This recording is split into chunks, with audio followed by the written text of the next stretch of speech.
Man, I think Diego Pavia has a great shot at winning one more year of eligibility. And, Kurt, that's going to shake things up in college football and not just Vandy. Let's get it. You are Locked On Vandy, your daily podcast on the Vanderbilt Commodores, part of the Locked On Podcast Network, your team every day.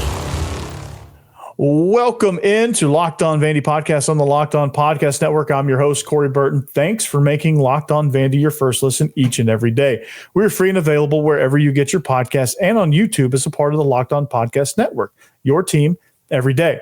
Today's episode is brought to you by Game Time. Download the Game Time app, create an account, and use code LOCKEDONCollege for $20 off your first purchase. Now, Kurt Page is back. And Kurt, this Diego Pavia lawsuit has a chance to really make some waves, not only at Vandy, but in college football. What are your thoughts on the possible implications of this decision from this court case? Well, I think it's exciting times. I think it's relevant, and I think it's timely. You know, the young man and all these kids that are in this spotlight now, and the arrival of NIL. Everybody needs to have an opportunity at four solid years of that, and hopefully it'll pass, and he'll be able to do what he needs to do.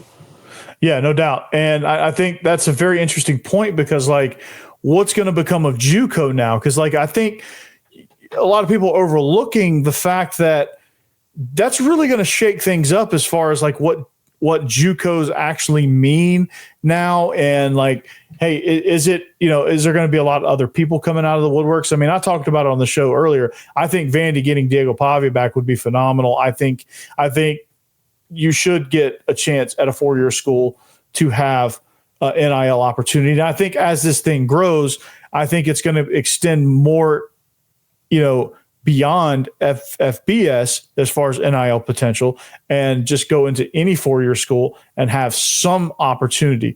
Now, how the NCAA is going to define that is going to be interesting after this court case, right? Yeah, I think so. I think it's very, very interesting how it's all developing. For a long, long time, Corey, I thought that these kids, we've never evolved from back in the 50s when it was just you played 2 years of junior college, 2 years at the senior college, and then in the 60s, they became freshmen were ineligible, so you can only play 3, and then now you get to play 4. I really think it needs to be bumped up to 6 years for collegiate athletics. But, I'm not on those boards, but I do know that 4 years, every person ought to get the four years of college football, college basketball, whatever sport that is, and junior college should not have any effect on that. No, not at all. And I think junior college should be treated as it is, as a prep program. And for those that can't quite, for whatever reason, academics, development, whatever the case may be, like Diego Pavia was obviously a developmental case here, going to New Mexico Military Institute. And then he got an opportunity at New Mexico State, and that's where his star was born. He won the quarterback job there. And then obviously with NIL, you'll have a chance to earn no matter where you are. And I'm sure there's NIL collectives everywhere, but obviously that collective is not as big at New Mexico State as it is at Vanderbilt. He's now realizing that. You're going to see a wave of people go from JUCO, and they're going to just get their first opportunity to get in the door, and then they're going to portal into these big Power 5 programs. And I think it could be a great thing. I think the 6-year thing is good. I think having 4 years of college football is beneficial. And I think Diego Pavia should get this last year, obviously, to get his NIL worth, because he's become a star. And this is going to be his chance to capitalize before, he's going to, if he has any chance in the NFL, it's not going to be as a quarterback. It's going to just be as a weapon, some sort of weapon, like a hybrid Taysom Hill type guy who's dangerous, but like he's just going to be, or he might be an Edelman. He might be a Julian Edelman, who Edelman played college football, JUCO, then he went to Kent State as a quarterback, and then he went to the NFL as a receiver for the Patriots. So like he could follow that path, but it's not guaranteed, right? So he needs this opportunity. Yeah, and I think he's going to get it. And I think this day and time, with the structures of everything I think people are afforded these opportunities. I mean, this is the best time in the world to be the guy that needs to make something happen for himself and for college football to move forward and move into the millennium and do things that are right for the athletes. And this is another thing that's right for the athletes. Yeah. And so I think there's going to be a domino effect for sure. Guys are going to come out of the woodworks that like, hey, I was at Independence for 2 years, and then I portal or I signed with North Dakota, and then I portaled to Rutgers. Yes.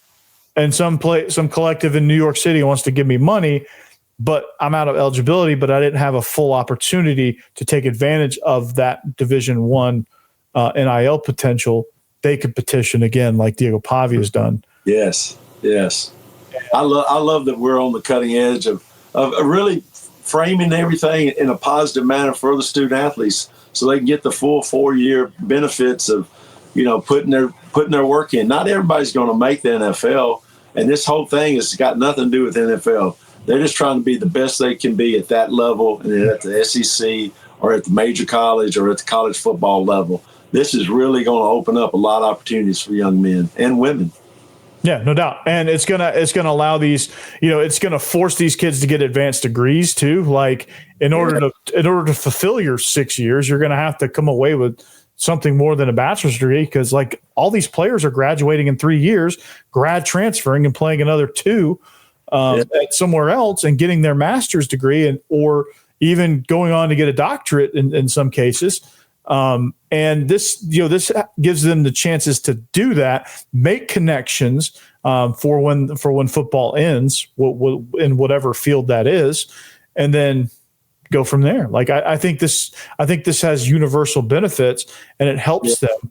And do you think with NIL, with this whole, all this other stuff, do you think that the way scholarships are divvied up is going to change? Do you think it's going to go to contracts? Like, what do you think there? I think it is. I think they've been living on 1-year contracts, but I think things they got to make some guardrails. There's got to be some protection for the universities too.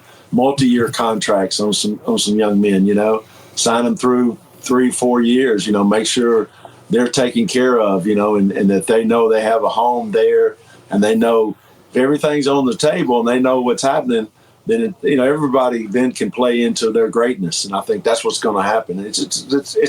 We are, like Joe Klatt says, we are at the start of the best time of college football history of all time, and we're just at the start of it. Because we're finally treating it like it's been treated for decades, but it's just now open. Like it's always been professional sports. Right. With a college twist to it, but it's just been illegal until now. Right. Now it's all legal. Like now it's just everything's out there. So like now you can start like, hey, here's your contract. And part of your contract stipulations are XYZ, and part of that's probably stuff that's related to scholarship stuff where you're going to class. So like, hey, we're gonna pay your tuition plus this stipend to come play. Right. At Vandy, or to come play at Michigan, or wherever they end up going. And that's going to and I think a lot of the court cases, like what Diego Pavia is doing, is going to change that. It's going to change the way colleges look at it as well, because that, with the transfer portal, with so many guys, and we're going to talk about this here in just a second. But like with so many guys coming and going, like they've got to calm that down a little bit. Right. And there's nothing to hold these guys. Right. And if you have contracts, like you can sign them to any level of, okay, we're going to sign you to a 1-year deal, but we're going to sign this guy to a 3-year deal and you to a 4-year deal. And, there's stipulations where after, there's opt-out clauses and whatever they want to negotiate, whatever they want to put in place. That's and if you play, you supersede the contract that you already have. Maybe there's already a next contract that you're playing for that next contract, that rolls in like a minor league player, like, incentives. It probably come in the form of incentives, right? Yeah, incentives, exactly. Like bonuses, like, hey, we get to the SEC championship, you get a bonus, right? You reach this threshold of stats. Yeah. You get so many plays for certain positions. It might be a number of plays, it might be a number of games that you're healthy enough. could be even academics. Once you get to 72 hours, once you get to 90 hours toward your degree, there's another incentive for you. There's a lot of different ways they can make this thing very attractive and very wholesome for everybody, and everybody wins in that area. Have academic goals if you're really worried about that. Absolutely.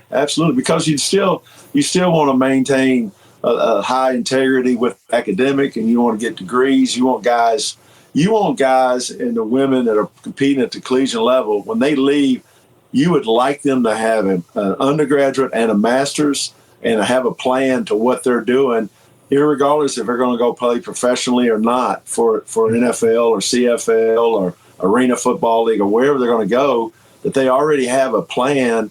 And that makes the college experience now opening up many, many avenues and doors that it never has.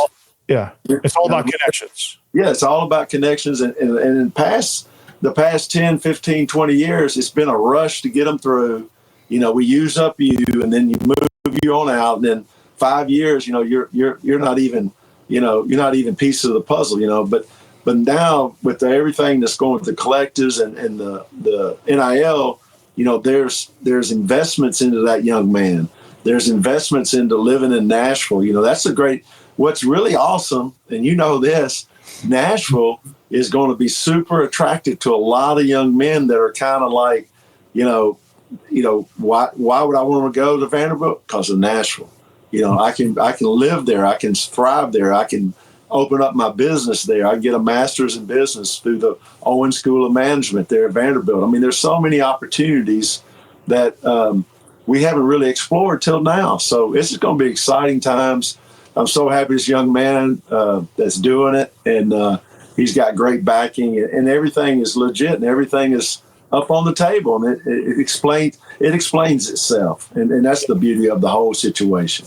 Yeah, and I can't wait to see this unfold. Obviously, it's going to unfold sooner rather than later because the NCAA rejected the temporary restraining order, which was essentially them just kicking the can down the road, which the NCAA or the courts are like, nope, that's not going to happen. We're going to settle this now. Yes. It's probably going to happen very, very soon, probably right after the season, I bet.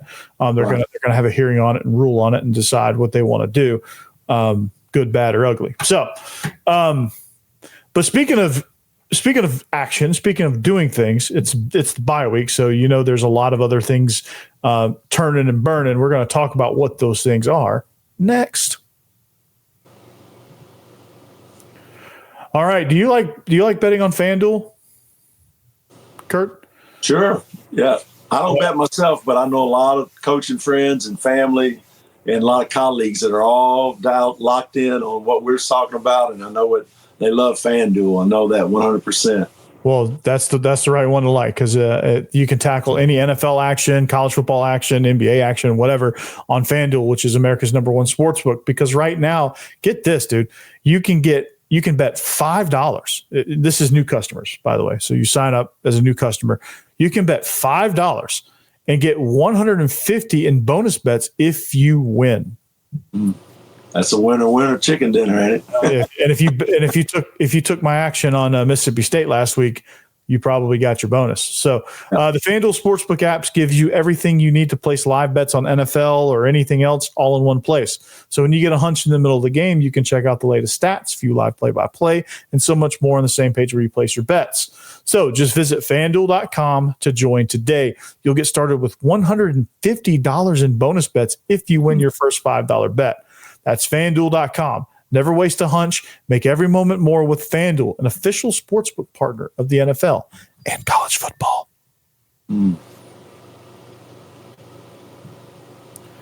All right, welcome back. We are Locked On Vandy. Thanks for making us your first listen each and every day.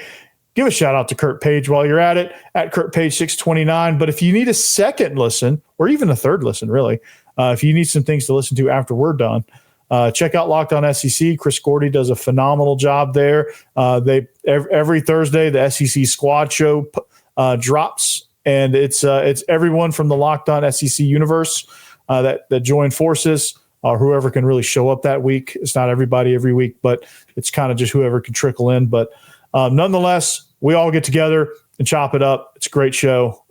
It's a great episode, and Chris Gordy does a phenomenal job. And also, my man Stephen Willis at Locked On Ole Miss, he's having a lot of fun this week because they just dominated Georgia.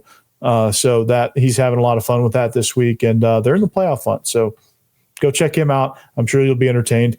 I think he has like 6.5 or 6.29 million subscribers. He has 629 million subscribers. So go check him out. Go be another one. So anyway, we're talking bye week. So during a bye week, especially in this day and age, you have to accomplish more than just licking your wounds, getting healthy, and finding out what the heck to do to win these next two games against LSU, which that game's getting easier and easier by the day, and Tennessee. There's some other things you have to do. You have to, and I talked about this a little bit in depth yesterday. Want to talk to you about it, but you have to evaluate the roster, right? Because you're gonna have to find out what your needs are, what you need to hit the portal for versus what you feel like you can get through high school recruiting. You have to, in this scouting department that they've put together with Harding Harper and his staff, what their main task is throughout the season, and especially during this bye week, is they're going to have to get a feel for the locker room, because they're going to have to figure out, okay, who is, we're going to have to make some decisions. Quarterback's going to be the number one, because Diego Pavia, that's going to set off a whole string of dominoes. He comes back.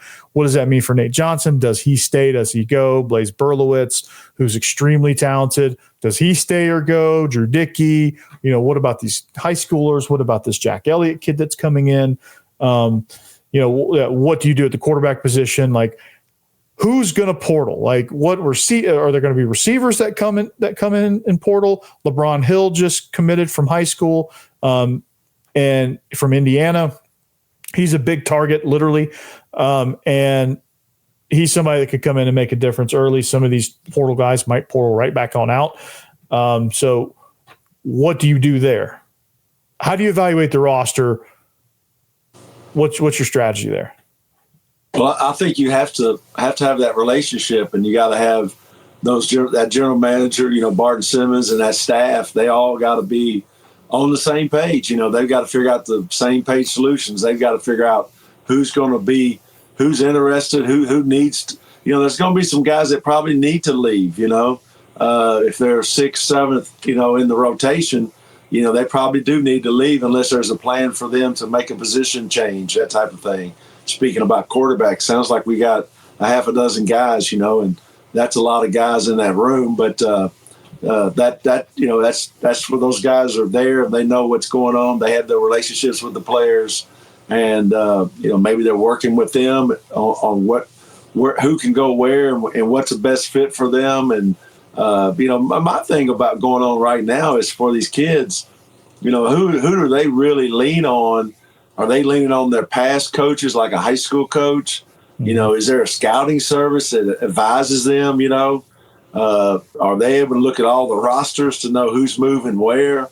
It's so many different dominoes that, if you like your coaching staff and they're developing you, you may want to stay in that, if you're given that opportunity.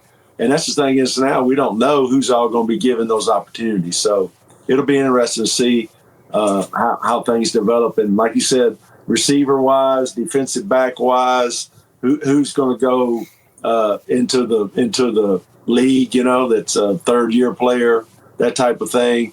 We really went heavy with a whole offensive line. Where are we on? We got a couple seniors in there, I believe. So, we're going to go right back to the portal. I think we need to. You could probably say offensive line in every portal cycle. You got to get the offensive line. Yeah, I think those are the difference makers. They make a difference. And you don't have protection, you don't have your offensive line together. That's what's winning all these SEC teams. The best offensive line week in and week out is winning the game. And South Carolina had a better defensive line that Saturday than we had offensive line. Let's just say like it was. Mm-hmm. They rushed 4 guys and they got to us and made plays. And that they're elite. They're an elite defensive line. So, but other than that, we've done really, really well against everybody else in the league. Yeah, absolutely. And you're going to have to replace Langston Patterson. You're going to have to replace CJ Taylor. You're going to have to find answers for that. I think Fontenette has another year, which is good. Dante Carter can slip right in. He was a high schooler coming in from San Antonio. He was an early enrollee. Stand out in spring practice, stand out in fall camp. Has gotten some run throughout the season, but he's going to be a difference maker next year at that safety position. You're going to need corners. We were thin coming into the portal season last year. Got some guys. Those guys got hurt. One of them got dismissed. I think there's only one portal guy that's actually playing, and that's Colby Taylor from Wyoming. He was actually the first one, big tall guy. But like they're going to have to go back to the well for some corners. Do you get a couple high school guys to kind of create some of that separation? Probably yes. So it's going to be interesting. Austin Howard is coming in as a high school recruit. He's not committed yet, but he's all but committed. He was committed, then decommitted, went committed to Mississippi State because his friend was there. He's a kid from Bartlett in Memphis, and then decommitted from Mississippi State when he realized that place was awful. So he's it's between Vandy and Tennessee, and I think he really wanted to go to Vandy, but I think he was trying to figure out if Clark Lee was going to be there because when he committed, Clark Lee had just made some changes. So he wasn't sure, and rightfully so. Like none of us were sure if Clark Lee was actually going to be back. None of us actually knew for sure that this was going to happen. I predicted it because I'm very bullish on what Clark Lee's abilities are, and when I knew he was taking over the defense, I knew there's a good chance at it. But you never really know because the SEC it's the SEC. So you got that. You got those factors to evaluate, and you got to just figure out, okay, how are we going to construct our roster? Because 40 guys are gone. Right. It sounds like a huge number, but it's really not. 40 guys are gone. 40 guys are gone at Georgia. 40 guys are gone at Bama. 40 guys are gone at Clemson. There's going to be guys that leave. Graduation, early defections to the NFL, portal. Yeah. And guys that get processed. There's going to be 40 guys that leave. And no more of this 25 guys leave and 25 guys come in like it used to be. It's true. It's like the NFL. Your roster is going to turn on its head. Yeah. It's going to be a completely new team just about.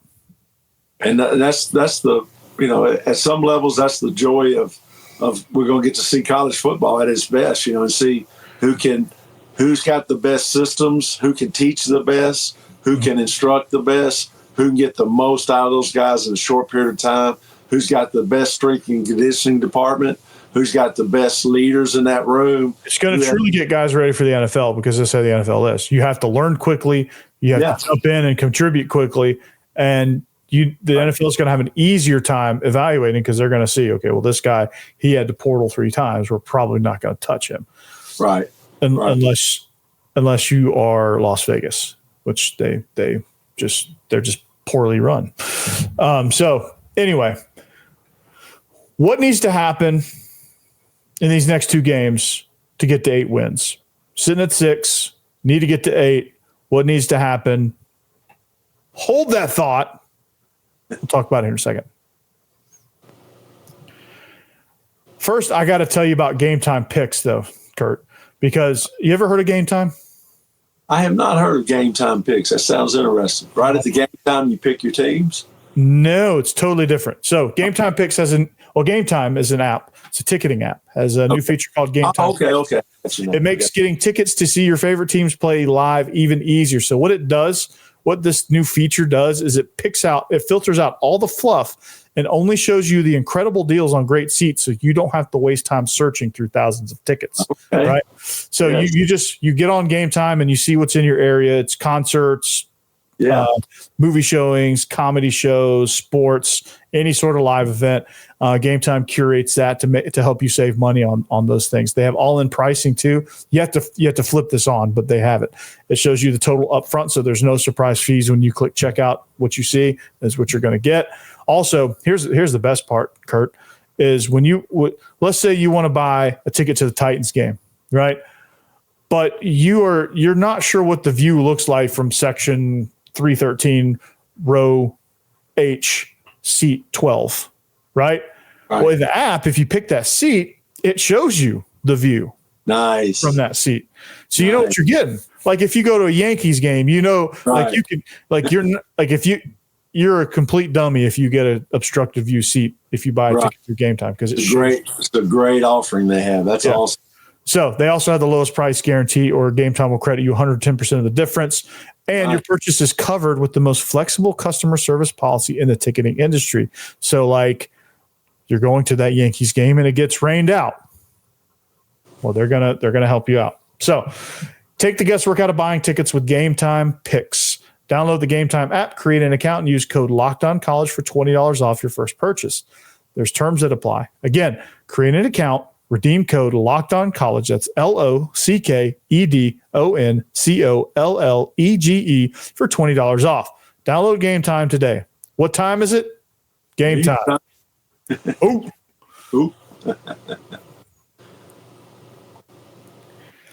All right, we're back. Very quickly wrapping up the show here. We're going to go into overtime because screw this 30-minute thing. All right, we're going to go into overtime a little bit. We're going to cover this topic. We're going to talk about what it's going to take to get to 8 wins. But first, like and subscribe at Locked On Vandy, all social media platforms. Find us, rate us, review us. We're up above 500 now. We need to make that push to 1,000. Let's get it. If you know a friend, even if they don't love Vandy, just say, hey, watch it every once in a while. Just hit that subscribe button. And you know, if you're a South Carolina fans, we're very, very active on this channel and still are, I think. So thank you to them. They've been giving me a ton of views, ton of feedback. But if you're a fan of an opposing team and you want to subscribe and just tune back in when Vandy plays you, that's totally fine. We cover all sports. So you can come back during basketball season, during baseball season. You can check in when I do these season reviews, when you see your name pop up. Just subscribe and stay with me. All right. But, Kurt, we got LSU. Not this week. They play Florida, which is what needs to happen against LSU? What needs to happen against Tennessee to ensure that Vandy can get to 8 wins and have a freaking ridiculous season? Well, I think first of all, going to LSU and playing against LSU, we're going to go in there at the right time of the year. Regardless of how they play against Florida, we have a huge advantage in the matchup. They don't have a great running attack. They force the football on offense. They don't have a salty defense. So we'll be able to move the ball at will on them and then be able to get the ball turned back over for our offense. So it's going to be an exciting game, a big victory to win there. It may force out Coach Kelly, depending on how things are going, but, that's the way it is in the SEC. But I think we're going to match up very well again. Now we go to Tennessee and we play them at home. They have a really good defense. I think they've kind of had to play too much defense. I think they're tired. And they're going to be really beat up maybe after this Georgia game. And then I'm not sure who they play right before us. But so it'll be interesting to see how they're developing. UTEP. Okay. Well, they'll have kind of a cruiser game there. But I say it's a huge matchup for us there, playing that rookie quarterback, Clark Lee. He's going to disguise things. He's going to give him something on pre-snap, and he's going to be able to really dictate what we want to do there. So I think we have great 2 matchups. I see us winning both games. I think the Tennessee game being a lot closer than the LSU. I see us winning 17, 20, 21 points versus LSU. I really do, because they can't stop. They're not very good on defense. They got a lot of emotional interference there. They have some new coordinators, but they cannot stop a quarterback that can run. And Pavia run. They cannot stop it. So They have not been able to stop it. The guy couldn't stop it when he was at Kentucky. He can't stop it now at LSU. So wasn't a very good hire in my opinion. But that's who they went with. Yeah, and again, big game Brian. He strikes when you least expect it, or actually you shouldn't least expect it now because it's kind of the norm. But they struggle with running quarterbacks. I agree totally. I think that Vanderbilt's going to be able to put a lot of pressure on that. I think Nussmeier is a good quarterback, but I think that's where it stops. He's a good quarterback. I think when you disguise things on him, when you pressure him, when you flush him, and when you do things that Vanderbilt can do on defense, which, I mean, I honestly, it's still bizarre, a little bit bizarre to say this stuff about Vanderbilt. Like Vanderbilt was Texas's most impressive win. Like if you would have said that last year. Yeah. Isn't that great? It's great to be a Commodore, anchor down. I know, right? Like life as a Commodore is great right now. So it's good. Any Vandy fans out there that are negatrons about this, live it up, man, because you don't know when the next winning cycle is going to be. Hey, I'm getting ready for bowl. I got bowl fever. Where we're going to go, and we'll try to get there. Yeah, it's going to be. We're looking forward to that. So we got these games because that upside. I've been back and forth with Jeff Mad Dog Madden. He was my offensive guards, former strength coach for Texas. He was pulling very hard for Vanderbilt to hang on to that game. We didn't do it, but. He's going to try to get to the bowl game. A lot of former players. We're going to try to just all have our own reunion, and see guys. Yeah. So, but it's just going to be exciting. We have a great matchup against LSU. I can't to 7 wins. That reunion might happen in Vegas. Yeah, that could be awesome. That could be awesome. Or the Tax Slayer Bowls in play. Yes. You get to 8-4. You're thinking maybe Tampa could be against a Big Ten opponent, which the Big Ten's pretty good this year. Yeah. So it did like you get a Big Ten matchup with Iowa. Yeah.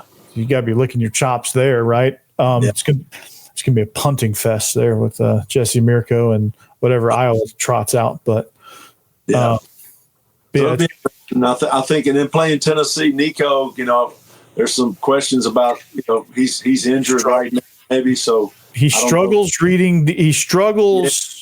A little bit until he can get settled. Like he's a little shaky starting out. Yeah. He has a little trouble with movement. I think the game still moves a little too fast for him right now. I think there's the new headset system. I think Josh Heupel is playing more quarterback than he wants to be right now. Yeah. Talking to him in his earpiece. So he's got to overcome some of that if he wants to go out. Like if Nico wants to beat Georgia, he's got to overcome some of that because Georgia's coming after him. I think this conservative game plan stuff was weird against Ole Miss for Georgia. I think they're going to come after him, and you're going to see like what an active defense looks like against Tennessee's offense. Yeah. They've struggled with it. I mean, they beat Alabama because Alabama really was in an all-time nosedive at that point. And they took advantage of it, obviously, but it took a lot to score points in that game. Yeah, and I think the thing that you're going to see with Georgia against Tennessee is they're going to put a lot of pressure on him. They're going to make him get rid of the ball. And right now, it's going to take an off season for that kid. He doesn't throw the receivers open. He waits till they get open. He holds on the ball too long. Mm-hmm. He takes unnecessary hits. And all that is just being a rookie quarterback, first-year starter. He's going to need a whole offseason of film study, training, and throwing people open, and he's not at that point. And for us, the advantage for us is he's got Georgia, then he's got UTEP, and UTEP will be like scrimmaging, the fourth stringers or something, So he won't have a chance to really improve on his skill set, And Georgia, he won't have a chance to improve. Where you can improve are teams that are just about as good as you are, maybe a little bit better, but Georgia's a whole heck of a lot better than Tennessee's offense right now. If Kirby Smart would turn them loose. Oh yeah, for sure. And I think it's one of those where you just have to, again, just come after him. Miles Capers is going to have a hell of a game against that, and you're going to look at it and say, okay, well. That's the recipe. Come after this kid, pressure him early, give your offense chances against Tennessee's defense, because if you can stay out there and wear them down, you're probably not going to score a lot early on Tennessee, but the more you can get their offense off the field and play offense yourself against their defense, the more worn down they'll get, because that's what Vandy's style is. So, right. Yeah. And Tennessee's had with those guys they've got up front and the defense they've had a tough time defending a quarterback that can run and put pressure. I mean, we're sitting in we're in the catbird seat. LSU doesn't have that guy. Tennessee doesn't have that guy. We have a guy like that. We're built that way. And we're built with Nate Johnson, like you've talked about. He's the heir apparent guy. Maybe it's next year, maybe it's the year after that. But, boy, just a whole nother year developing that guy. I think that really bodes well for the future of quarterback room. Oh, yeah, no doubt. And it's one of those where, you look at it and say, okay, well, this could set the tone for future teams, right? Yeah. Like you go down to Death Valley and you put it on LSU because they're on quit watch, first of all. And you need to take advantage of that because you're Vanderbilt. It doesn't matter how you win. That's You right. just need to win, right? Now, if you're Georgia or you're Alabama or you're Texas or A&M or whoever, worrying it's not as impressive beating a team that's on quit watch. But, when you're Vanderbilt, beating anybody in this league as of right now, because your reputation is still that. And after this South Carolina game, people have kind of settled back into that reputation. Oh, okay, it's just Vandy. No need to worry.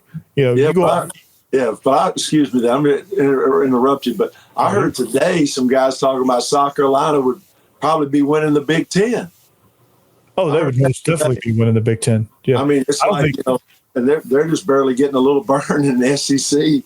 They're talking about they'd be the best team in the Big Ten. So I think save Oregon, they would be the best. I think Oregon and South Carolina would be the best teams in the. Yeah. So there we are, and and the thing was, the way they scored and the explosiveness their quarterback is playing with and their tailback. I mean, those are two special players, and they've got something that they're. If they hadn't got cheated, I think against LSU, they win that game. They outplayed Alabama, and they could have well won that game. Had a couple misfortune plays, but so I knew they were, and they had to win our game because they got Wofford. They had Wofford left, and they got Missouri, and they had Clemson. So they'd only be favored maybe in Clemson against the two Tiger teams. Yeah. So they had to win our game, and they played that way. They played with a huge sense of urgency. Hats off to Coach Beamer. But, we're going to go take care of business. LSU get our 7th victory, and then we're going to beat up on our big brother here at home, on that Dudley Field, and take care of business there at White First Bank Stadium. People just watch out. It's going to be a fun Saturday night. Oh yeah, for sure. And I'm excited about it. And it's going to be interesting. Like I said, it's going to be a tone setter. You beat Tennessee, you shut all those Tennessee fans up, and you're freaking roll. And they're going to be all in these comments. So you might want to join me that week. That'll be a lot of fun. So, but until then, you're coming back next week too. So until then, we'll leave you there. But again, thank you for joining. Thank you for listening. This is Locked On Vandy on the Locked On Podcast Network. We'll see you back here next time on another edition of the Locked On Vandy podcast on the Locked On Podcast Network. Have a great evening. Behave yourselves. And of course, anchor it down. Anchor down.